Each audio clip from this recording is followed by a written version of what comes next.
It was a huge mistake coming to Bana Hills. This is basically how our day went.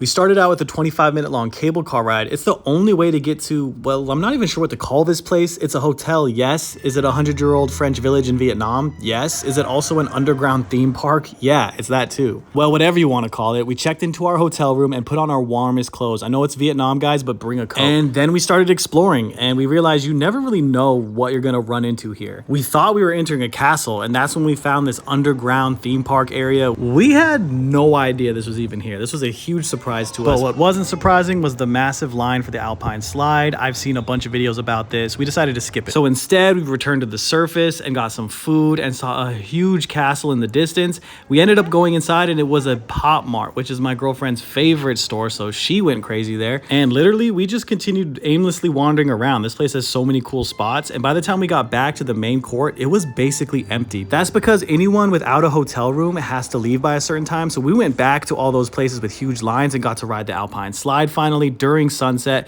We also went to the Golden Bridge. This is like Instagrammers heaven. It was packed with all these travel influencers. Ugh, the worst people. So we took 100 photos, followed my socials to see those, and when we returned to the town, it was nighttime now, and now it was really, really empty. But they actually turned on some lights and some activities, I guess, just for the few people that were there. We ended up finding a place to eat, got some delicious noodles. It was so good because it was freezing at that time. We saw on the map that one of these French buildings had a heated pool. We ended up finding it, and yeah, it was great. The water was really, really hot. We almost had it all to ourselves besides like one creepy guy alone in the jacuzzi. But hey, I've been that guy before, so I'm not hating. Now it's getting pretty late, and they actually turn all the lights off, and you're so high up in the sky, the stars look incredible.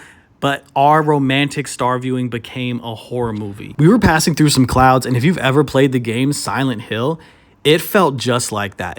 Breakfast time, had a buffet. This was complimentary for people who stayed. It was good. We grabbed some Vietnamese coffee and enjoyed the morning time before the crowds arrived. It was time to pay our bill for the hotel. I looked at it. It was $98, guys. This is why it was a massive mistake. Because now when I drop $100 on a hotel, I expect cable cars and castles.